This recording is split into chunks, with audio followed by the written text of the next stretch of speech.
Freedom of expression advocates from around the world gathered last week in Beirut, Lebanon, for the 17th Ifex General Meeting and Strategy Conference.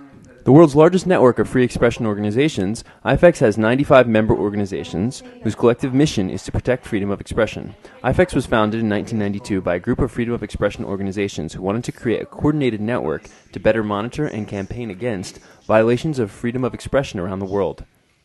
At the conference, Ifex members unanimously agreed to launch an international day to end impunity. It will be held on November 23rd, the anniversary of the Maguindanao massacre in the Philippines, in which 34 journalists were killed. Participants also discussed the Arab Spring revolutions and heard from media representatives and activists from Egypt, Tunisia, and Yemen. Workshops and seminars considered how media law around the world will adapt to cope with the new requirements of new media. Ola Krastova of the Moscow-based Center for Journalism in Extreme Situations spoke in response to a presentation by the Committee to Protect Journalists on the methodology used to monitor and record the killings of journalists. Institute for Reporters' Freedom and Safety representatives Amin Husseinov and Celia Davies attended the conference. Back in Baku after the conference, chairman of IRFS, Amin Husseinov, said that it had been a hugely inspiring event and that IRFS was more committed than ever to fighting against increasing government restrictions on freedom of expression in Azerbaijan.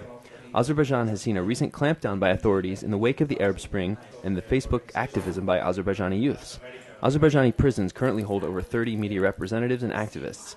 They are in prison or administrative detention under a patchwork of charges: tax evasion, drug possession, interfering with the election process, draft dodging, and even talking too loudly on the phone. At the strategy conference, Ifex and other IRFS partners, such as Article 19, celebrated the recent release of journalist Enula Fatulayev, imprisoned under trumped-up charges for 4 years despite a European Court of Human Rights ruling for his release almost 1 year ago.